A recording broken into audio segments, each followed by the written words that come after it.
Всем привет! В этом видео я хотел поговорить, как выбрать камин. И хотел бы я начать с ошибок, которые люди совершают при покупке. Покупка камина, составных частей и материалов без гарантии. Лучше, конечно, переплатить за камин с хорошим оборудованием в нормальном хорошем магазине, чем у сомнительных продавцов. Далее, приобретение дешевых составных частей и материалов. Желательно не экономить на элементах камина. Это повышает риск возникновения пожара и неправильной работы камина. Далее, недостаточная осведомленность об установке и функционировании камина.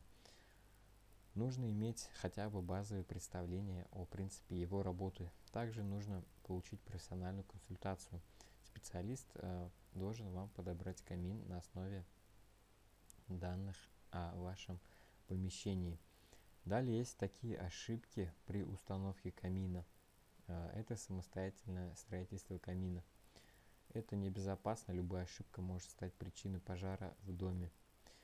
Есть такая статистика, что 80% собственноручных собранных каминов требуют переделки или конструкции. Далее ошибка – это отсутствие проекта камина. Если камин вовремя не спроектировать, могут возникнуть трудности при монтаже. Далее использование услуг многопрофильных компаний. Фирмы, предлагающие услугу по ремонту укладки каменных печей, часто не имеют в своем штате профессиональных специалистов. Далее обращение к разным фирмам. Если покупатель покупает камин в магазине самостоятельно, заказывает установку дымохода у одной фирмы, а подключает сам, а облицовку делает другая бригада другой фирмы, то, скорее всего, получится некачественный камин.